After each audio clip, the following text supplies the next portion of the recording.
최근에 AI 슈퍼 예측가를 훈련시켰다는 논문을 하나 봤는데 솔직히 처음엔 좀 의심스러웠어요. 아, 그 이야기요? 네, 미래를 예측하는 AI라니 너무 공상과학 같잖아요.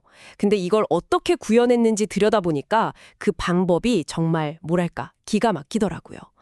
오늘은 여러분이 보내주신 이 자료를 바탕으로 연구자들이 어떻게 이 불가능해 보이는 과제에 접근했는지 한번 제대로 파헤쳐 보겠습니다. 그렇죠. 사실 미래 예측이 진짜 어려운 점은 단순히 맞냐 틀리냐 이게 아니거든요. 내 예측에 얼마나 자신이 있는가. 이걸 AI가 스스로 알게 만드는 게 핵심 과제인 거죠. 이게 안 되면 그냥 찍는 거랑 사실 다를 바가 없으니까요. 맞아요. 그리고 모든 AI 훈련의 시작은 데이터인데 여기서부터 꽉 막히는 거 아닌가요? 이미 결과가 나온 미래 예측 질문 수만 개를 대체 어디서 구하겠어요? 바로 그 지점이에요. 예측 시장 데이터 같은 건 대부분 예아니어 질문이라 한계가 뚜렷하고요. 네, 그 예아니오 질문은 훈련에 노이즈가 너무 많아요. 동전 던지기처럼 50% 확률로 맞힐 수 있으니까 AI가 엉뚱한 논리로 답을 내놓고도 보상을 받을 수 있거든요. 아, 운으로 맞춰도 잘했다고 칭찬받는 셈이군요. 그렇죠. 정말 중요한 건 이번 선거에서 X가 이길까요? 이게 아니라 그래서 누가 이길 것 같은데 이런 개방형 질문에 답하는 능력이죠. 자, 그럼 이 데이터 부족이라는 거대한 벽을 어떻게 넘었을까요? 여기서 이 논문에 거의 꼼수에 가까운 아이디어가 나오더라고요. 아, 그 뉴스 기사를 활용하는 거요? 네, 바로 과거의 뉴스 기사를 가지고 예측 질문을 자동으로 만들어내는 거예요. 예를 들어, 과거 특정 시점의 뉴스를 AI에게 주고 2025년 7월 17일에 우크라이나 총리는 누가 될 것인가 같은 미래 시점의 질문을 생성하게 하는 거죠. 여기서 더 재미있는 건 질문을 만드는 AI가 있으면 그걸 또 검수하는 AI가 따로 있다는 거예요. 아, 필터링을 하는 거군요. 네, 질문 자체에 정답에 대한 힌트가 슬쩍 녹아 있으면 안 되니까요. 그걸 유출이라고 하는데 이런 유출이 섞인 데이터로 훈련하면 AI는 예측 능력이 아니라 그냥 눈치껏 답 찾는 요령만 배우게 돼요. 꼼수만 배우는 거네요. 맞습니다. 실제로 필터링을 거치지 않은 데이터로 훈련했더니 성능이 오히려 떨어졌다고 하더라고요. 잠깐만요. 그럼 AI가 만든 질문을 다른 AI가 검토한다는 거잖아요. 이러다 그냥 AI들끼리 서로 좋다고 하는 그런 편향이 생길 수도 있지 않을까요? 아주 좋은 질문이에요. 그래서 연구팀도 질문 생성 모델이랑 필터링 모델을 일부러 다르게 썼어요. 그리고 아주 엄격한 기준을 적용해서 질문의 객관성을 최대한 확보하려고 했고요.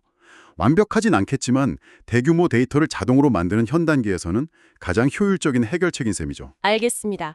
그렇게 만든 오픈 포어사이트라는 데이터셋으로 일반 AI 모델을 훈련시켰다고 들었어요. 특별한 훈련 비법 같은 게 있었나요? 네, 두 가지가 핵심이에요. 첫째는 검색 증강인데 이건 AI한테 문제를 풀기 전에 관련 뉴스 기사를 참고 자료로 주는 겁니다. 아, 일종의 오픈북 테스트 같은 거군요. 네, 맞아요. 기억력에만 의존하지 않게 하는 거고요. 그리고 둘째는 보상 시스템인데 여기서 브라이어 점수라는 개념이 정말 중요해요. 브라이어 점수요? 그건 좀 생소한데 뭔가요? 쉽게 말해서 과신에 대한 벌점 제도라고 생각하시면 돼요. 과신에 대한 벌점? 기상캐스터가 비올 확률 90%라고 했는데 해가 쨍쨍하면 신뢰가 뚝 떨어지잖아요. 브라이어 점수는 AI가 90% 확신해요 라고 했을 때 맞히면 큰 보상을 주지만 틀리면 그만큼 더 큰 벌점을 주는 방식이에요. 와, 그거 재밌네요. AI가 자신의 불확실성에 대해 솔직하고 좀 겸손해지도록 훈련시키는 거죠. 그냥 정답률만 높이는 게 아니라 AI에게 자신감의 근거를 가르치는 거군요. 그래서 결과는 어땠나요? 효과가 있었어요? 결과는 아주 인상적이었습니다. 고작 80억 개의 파라미터를 가진 오픈 포캐스터 모델이 1200억 개가 넘는 파라미터를 가진 훨씬 큰 모델들하고 대등하거나 오히려 더 나은 예측 성능을 보여줬거든요. 아니, 덩치가 10배 이상 차이 나는데 어떻게 그게 가능하죠? 이게 혹시 이 특정 데이터셋에만 통하는 족집게 과외 같은 효과는 아닐까요? 그럴 수도 있죠. 하지만 더 중요한 발견이 있어요. 이 훈련을 거친 AI가 단순히 예측만 잘하게 된 게 아니라는 겁니다. 그럼 또 뭐가 있죠? 자신의 지식과 불확실성을 정확하게 구분하는 능력, 즉 보정 능력이 전반적으로 좋아졌어요. 이 능력은 다른 종류의 질문에 답할 때도 발휘돼서 AI가 그럴듯한 거짓말을 만들어내는 환각 현상을 줄이는 데도 도움이 될 수 있다는 거예요. 아, 그러니까 진짜 핵심은 미래 예측 그 자체가 아니라 AI가 스스로 뭘 알고 뭘 모르는지 일종의 메타인지를 갖게 됐다는 거네요. 뉴스를 활용한 데이터 생성법이 일반 AI를 더 정직한 전문가로 만들 수 있다는 거군요. 정확합니다. 마지막으로 여러분이 한번 생각해 보실 만한 질문을 던져볼게요. 이 연구는 뉴스에 집중했지만 뉴스도 결국 어떤 사건을 보도할지 말지에 대한 선택이 들어간 데이터잖아요. 그렇죠. 편향이 있을 수 있죠. 그렇다면 우리가 예측 AI를 훈련시키는 데 쓸 수 있는 아직 활용되지 않은 다른 종류의 데이터는 뭐가 있을까요? 예를 들어 수많은 과학 논문 데이터베이스나 기업들의 분기별 금융 보고서, 아니면 실시간으로 변하는 소셜미디어 트렌드는 어떨까요? 그런 데이터로 훈련된 AI는 과연 우리가 지금껏 상상도 못했던 어떤 종류의 미래를 보여주게 될까요? 안녕하세요. 오늘 저희가 좀 깊게 파볼 자료는 테크크런치 기사인데요. 제목이 꽤 도발적이에요. 실리콘밸리가 스크린과의 전쟁을 선포했다. 그러면서 오픈 AI가 오디오에 큰 베팅을 한다. 뭐 이런 내용입니다. 네, 그 기사 저도 아주 흥미롭게 봤습니다. 이게 그냥 챗봇 목소리 좀 좋게 만드는 그런 수준이 아니라고 하더라고요. 맞습니다. 아예 1년 안에 오디오 중심의 개인 기기를 내놓겠다는 거니까요. 그렇죠. 그래서 오늘 저희가 이걸 보면서 대체 빅테크들이 왜 갑자기 화면을 버리고 소리에 집중하는 걸까? 그리고 이게 우리 청취자분들 미래에 어떤 영향을 있을지 한번 제대로 파헤쳐 보겠습니다. 네, 근데 여기서 되게 흥미로운 포인트가 뭐냐면요. 이게 오픈 AI 혼자만의 움직임이 절대 아니라는 거예요. 아, 그렇죠. 다른 회사들도 다 뛰어들고 있죠. 그럼요. 벌써 미국만 해도 가정의 3분의 1 이상이 스마트 스피커를 쓰고 있거든요. 와, 3분의 1이요? 생각보다 훨씬 많네요. 네. 그러니까 이건 뭐 기술 산업 전체가 이제 스크린은 좀 뒤로 가고 오디오가 메인이다. 이렇게 방향을 틀고 있다는 거죠. 아주 강력한 신호예요. 그러니까 이건 단순한 유행이 아니라 네, 거대한 패러다임의 전환인 거죠. 그럼 오픈 AI 말고 다른 빅테크들은 구체적으로 뭘 하고 있나요? 다들 좀 비슷한 방향인가요? 거의 모든 플레이어들이 뛰어들었다고 보시면 돼요. 메타 같은 경우도 보세요. 그 레이벤 스마트 안경 있잖아요. 아, 네네. 거기에 이제 엄청 시끄러운 데서도 목소리를 딱 잡아내는 그런 고성능 마이크를 넣었다는 거고요. 오, 구글은 또 접근이 좀 재밌어요. 검색 결과를 그냥 글로 보여주는 게 아니라 대화로 요약해주는 오디오 개요 기능, 이걸 테스트하고 있어요. 아, 정보를 그냥 읽는 게 아니라 듣게 만들어 놓은 거군요. 그쵸? 소비하는 방식 자체를 바꾸려는 시도죠. 그러고 보니까 자동차 쪽도 테슬라가 XAI의 챗봇 그록을 차에 넣는다고 들었어요. 맞습니다. 운전 중에는 화면을 볼 수가 없으니까 그쵸, 위험하죠. 네, 그냥 말로 모든 걸 제어하게 만들겠다는 거죠. 이런 식으로 화면을 볼 수 없는 사이 시간을 공략하려는 의도가 아주 명확하게 보여요. 아, 그 사이 시간이라는 표현이 확 와닿네요. 운전하거나 운동하거나 뭐 설거지할 때 같은 시간이요. 바로 그겁니다. 스마트폰이 우리 깨어있는 시간을 거의 다 점령했다면 이제 오디오는 그 마지막 남은 틈새, 그 시간들을 차지하려는 거예요. 기술이 닿지 못했던 마지막 영역을 정복하려는 시도랄까? 네, 그리고 거기서 얻는 데이터는 단순 클릭이나 터치 데이터랑은 차원이 다를 수 있거든요. 왜? 훨씬 가치가 높죠. 하긴 근데 이런 시도가 다 성공한 건 아니잖아요. 뭐였죠? 스크린 없던 웨어러블. 아, 휴메인 AI 펜 말씀이시죠? 네, 맞아요. 그거요. 스타트업들의 도전은 좀 어떻게 보세요? 맞습니다. 휴메인 AIP는 뭐 배터리가 너무 짧다거나 응답이 느리다거나 아주 기본적인 문제로 혹평을 받았죠. 실패 사례가 됐군요. 네. 하지만 그 실패가 역설적으로 다른 주자들에게는 아주 중요한 교훈을 줬어요. 뭘 하면 안 되는지를 확실히 보여준 거죠. 아, 그래서 2026년에는 샌드바라고 손에 대고 말하는 AI 반지도 나올 예정이고요. 형태는 계속 바뀌지만 오디오가 미래다라는 핵심은 같아요. 그런데 저는 좀 걸리는 게 그 목걸이 형태의 프렌즈 AI 펜던트가 사생활 침해 문제로 시끄러웠잖아요. 네, 맞아요. 항상 나를 듣고 있는 기기라니 생각해보면 좀 섬뜩하기도 하거든요. 이 신뢰의 문제를 어떻게 넘을 수 있을까요? 굉장히 중요한 지적이세요. 결국 기술의 완성도만큼, 아니 어쩌면 그 이상으로 사용자의 신뢰를 얻는 게 관건이 될 겁니다. 그리고 바로 이 지점에서 오픈 AI의 비전이 다시 중요해지는 거고요. 어떤 비전이죠? 그들은 이 기기를 단순한 도구가 아니라 동반자로 만들겠다고 하거든요. 동반자요? 네. 그리고 그 프로젝트에 전 애플 디자인 책임자 조니 아이브가 참여하고 있다는 것도 아주 의미심장하죠. 아, 조니 아이브요? 미니멀리즘 디자인의 대가. 그 사람이 오디오 기기를요? 네, 그는 스마트폰이 만든 어떤 기기 중독 문제에 대해 굉장히 비판적인 시각을 갖고 있어요. 그래서 이런 오디오 중심의 디자인이 과거 기기들의 잘못을 바로잡을 기회다, 이렇게 보고 있는 거죠. 화면에 우리를 가두는 대신 현실 세계랑 더 자연스럽게 소통하게 만든다. 뭐 이런 철학이군요. 정확합니다. 안녕하세요. 오늘 여러분과 함께 파헤쳐볼 자료는 바이트댄스와 맨체스터 대학이 내놓은 아주 흥미로운 AI 논문입니다. 네. 동적 대규모 개념 모델, 줄여서 DLCM이죠. 맞습니다. 이게 지금 우리가 쓰는 AI의 작동 방식에 대해 정말 이게 최선일까 하는 뭐랄까 근본적인 질문을 던지는 연구더라고요. 그렇죠. 이번 탐구 목표는 아주 명확합니다. 어떤 건가요? 이 새로운 AI 아키텍처의 핵심 아이디어, 그러니까 어떻게 더 똑똑하게 생각하는지를 빨리 이해하는 거죠. 아, 현재 모델들이 왜 비효율적인지, 그리고 DLCM은 그걸 어떻게 해결하는지. 네, 바로 그겁니다. 한번 깊이 들어가 보죠. 좋습니다. 그럼 우선 기존 모델들이 왜 비효율적이라는 건가요? 핵심은 이거예요. 현재 모델들은 모든 단어에 똑같은 계산 능력을 사용해요. 모든 단어요. 네, 그리고 그래서 같은 아주 간단한 단어든 아니면 뭐 양자역학 같은 복잡한 세 계령이든 똑같이 처리하는 거죠. 아, 듣고 보니 정말 그렇네요. 중요도 구분이 전혀 없는 거군요. 그렇죠. 모든 글자를 똑같은 힘으로 읽는 거니까 이건 매우 비효율적인 방식입니다. 그럼 DLCM은 그 문제를 어떻게 해결하나요? DLCM은 단어 단위로 정보를 처리하는 대신에 의미 있는 개념 덩어리로 묶어서 처리하도록 학습해요. 개념 덩어리요? 네, 논문에서는 이걸 동적 분할이라고 부르는데요. 예를 들어 그 고양이는 매트 위에 앉았다라는 문장이 있다면 네. 이걸 그 고양이는 그리고 매트 위에 앉았다처럼 모델이 스스로 의미의 경계를 찾아서 나누는 거예요. 아, 미리 정해진 규칙이 아니라 AI가 알아서요? 맞습니다. 문맥을 보고 판단하는 거죠. 와, 그거 정말 흥미로운데요. 그러니까 계산 자원의 총량은 비슷한데 간단한 단어들을 처리하는 데 쓰던 에너지를 아껴서 더 중요한 고차원적 추론에 재분배하는 거군요. 정확한 비유입니다. 우리가 책을 읽을 때 뻔한 부분은 쓱 훑어보고 중요한 문장에 집중하는 것처럼요. 바로 그거네요. 실제로 이 방식으로 텍스트 서열을 평균 4:1 비율로 압축했고요.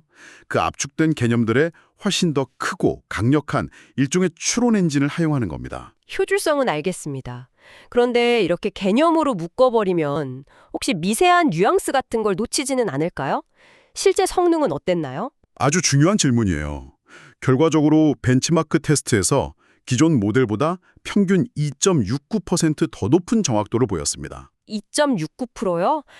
잠깐만요. 이게 숫자만 보면 작아 보일 수도 있는데 네, 하지만 요즘 AI 모델 경쟁이 소수점 단위에서 순위가 갈리는 걸 생각하면 이건 엄청난 발전 아닌가요? 맞습니다. 특히 무작정 모델 크기를 키워서 얻은 결과가 아니라는 점에서 더 의미가 있죠. 특히 강점을 보인 분야가 있었나요? 네, 상식 추론 과제에서 아주 뛰어난 성능을 보였어요. 아하, 하지만 물론 흥미로운 트레이드 오프도 있었어요. 어떤 거죠? 지적하신 것처럼 아주 세밀한 문맥 차이를 파악해야 하는 일부 과제에서는 성능이 약간 떨어졌어요. 그렇군요. 모든 걸 다 얻을 수는 없으니까요. 그렇죠.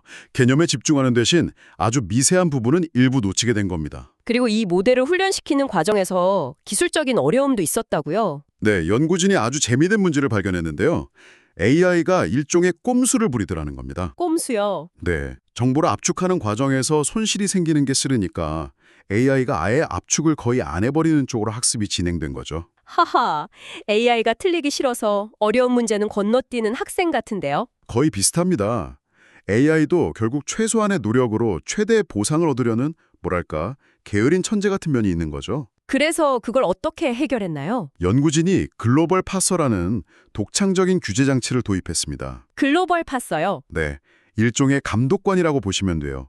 이 감독관이 전체적인 압축률을 감시하면서 아니, 정직하게 압축해야지 하고 AI가 제대로 학습하도록 강제하는 역할을 한 겁니다. 아, 덕분에 학습 안정성을 확보할 수 있었군요. 맞습니다. 그렇다면 이 모든 것이 우리에게 의미하는 바는 뭘까요?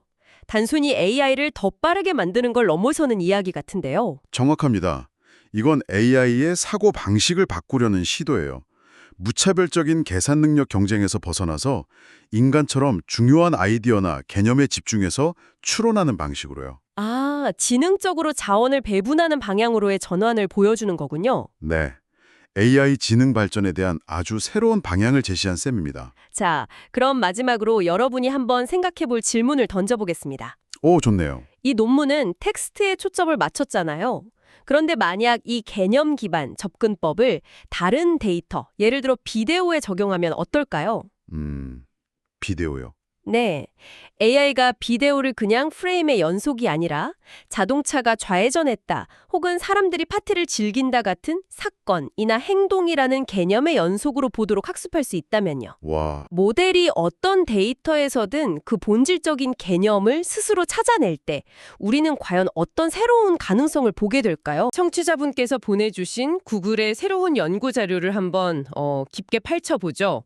요즘 AI가 종종 그럴듯한 거짓말을 해서 골치 아플 때가 많잖아요. 네, 맞아요. 환각현상, 헬루시네이션이라고 하죠. 바로 그 AI의 사실 확인 능력을 제대로 평가하기 위한 The Facts Leaderboard라는 새로운 기준에 대한 내용입니다. 네, 이게 정말 중요한 지점이에요. 지금까지는 AI의 똑똑함을 너무 단편적으로만 봤거든요.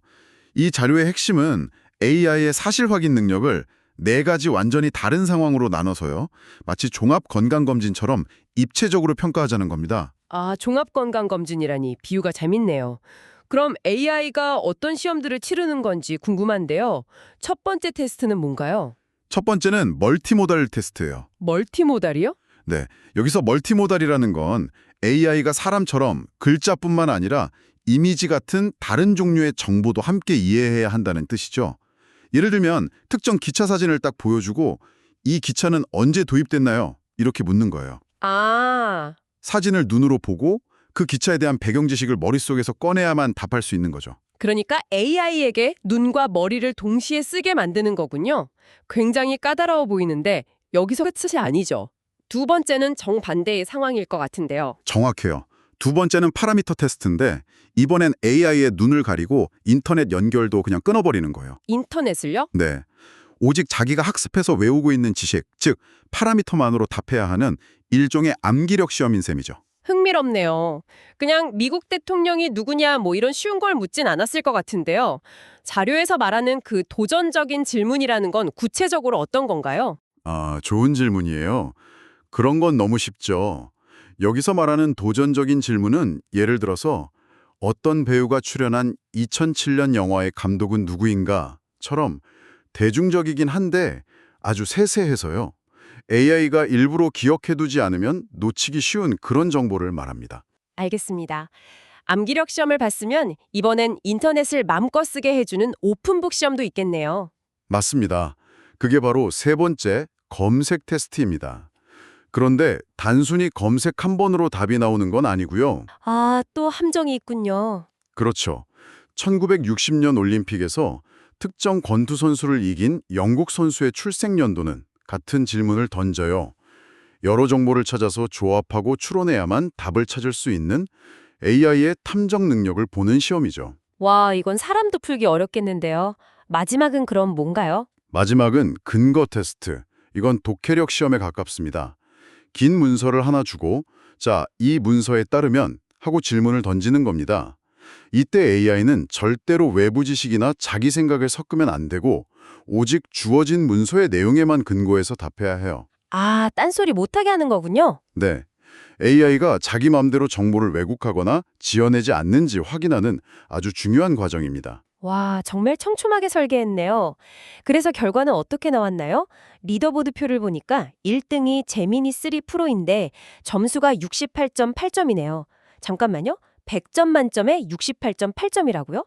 솔직히 좀 충격적인데요. 그렇죠. 업계 최고 모델이 사실성 시험에서 뭐 낙제에 가까운 점수를 받았다는 거잖아요. 바로 그 점이 이 자료의 핵심입니다. 우리가 평소에 와, 정말 대단하다고 느끼는 최첨단 AI조차도 진실을 말하는 능력에 있어서는 아직 갈 길이 멀다는 걸 명확히 보여주는 숫자죠. 완벽한 모델은 아직 없다는 뜻이군요. 네, 그렇습니다. 그러고 보니 모델마다 강점과 약점이 다른 것도 정말 재미있어요. 어떤 모델은 사진 보고 아는 척은 잘하는데 오류가 많고 다른 모델은 대답은 좀 소심하게 해도 정확도는 더 높고요. 그렇죠. 단순히 누가 1등이냐를 넘어 A 모델은 대담한 모범생 같고 B 모델은 신중하지만 소심한 학생 같다는 식으로 각 AI의 성격까지 보여준다는 점에서 이 리더보드의 가치가 있는 겁니다. 성격이라니 재미있는 표현이네요. 어떤 모델이 더 신중하게 답하고 어떤 모델이 더 대담하게 정보를 제공하는지 그 성향을 파악할 수 있게 된 거죠. 정리하자면 오늘 살펴본 자료는 AI의 사실성이라는 게 그냥 맞다 틀리다의 문제가 아니라 여러 능력이 조합된 아주 복잡한 문제라는 걸 보여주네요. 그리고 현재 기술로는 그 어떤 AI도 우리를 완벽하게 만족시키지는 못하고 있고요. 맞습니다. 앞으로 AI 모델의 신뢰도를 높이려는 모든 연구에 이 리더보드가 아주 중요한 기준점이 될 거예요. 오늘 분석을 바탕으로 청취자분께서 생각해 볼 만한 질문을 하나 남겨드릴게요. 만약 AI가 이런 사실성 테스트에서 90점, 95점을 넘어 거의 100점에 가까운 점수를 받게 된다면 우리는 어느 시점부터 AI가 주는 정보를 의심 없이 믿을 수 있게 될까요? 그 신뢰의 기준은 과연 무엇이 되어야 할까요?